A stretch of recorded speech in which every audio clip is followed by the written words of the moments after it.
দুইটা দিও। এটা কি ফিশ বার্ন? তুমি তো সব জগা খিচুড়ি করতেছো। হ্যাঁ হিসেবে কিছু নেই না, আমি নাস্তা হিসেবে শুধু একটা ডিম পোস্ট নিয়েছি।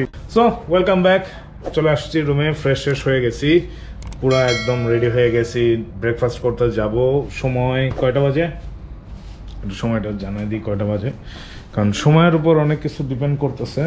ঘুরি কথা, ওকে 9টা বাজতে 10 মিনিট বাকি। সো আমরা ব্রেকফাস্ট করতে যাচ্ছি, ব্রেকফাস্টটা করে এসে তারপর সব প্যাকিং করব, প্যাকিং করে কোথায় যাব, প্যাকিং করে ঢাকার উদ্দেশ্যে রওনা হয়ে যাব।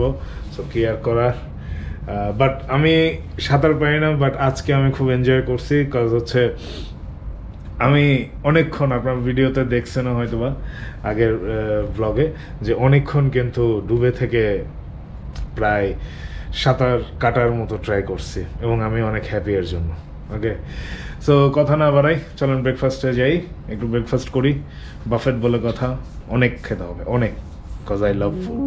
চলে আসলাম ব্রেকফাস্ট করতে। এখানকার পরিবেশটা একটু অন্যরকম ভালো লাগা, একটা আলো আধারের ব্যাপার আছে, অন্যরকম ফিল দেয়।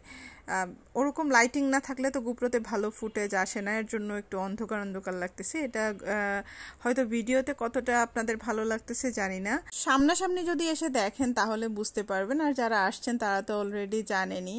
এবং এখানকার ব্রেকফাস্ট হলো সবচেয়ে বেস্ট। শুধুমাত্র ব্রেকফাস্টের জন্য মন চায় যে বারবার সাইমনে চলে যাই।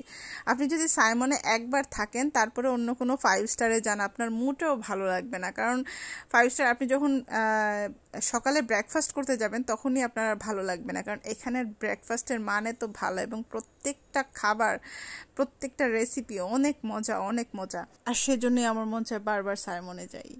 ম্যাঙ্গো জুস খাওয়া হলো, চিয়ার্স।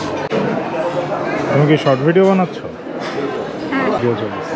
তো ব্রেকফাস্ট করলাম, ভালোই ছিল ব্রেকফাস্ট, কিন্তু শান্তি মতো খাওয়া যায়, এই জিনিসটা সুন্দর। তো অ্যারাবিক একটা ব্যাপার।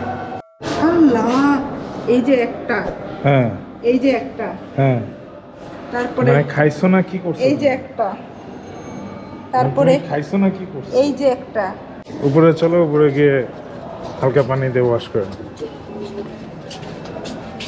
আমার এটা দাগ যদি না উঠে আমাকে ড্রেস কিনে দিবে। ড্রেস তো কিনে দেওয়া যাবে না।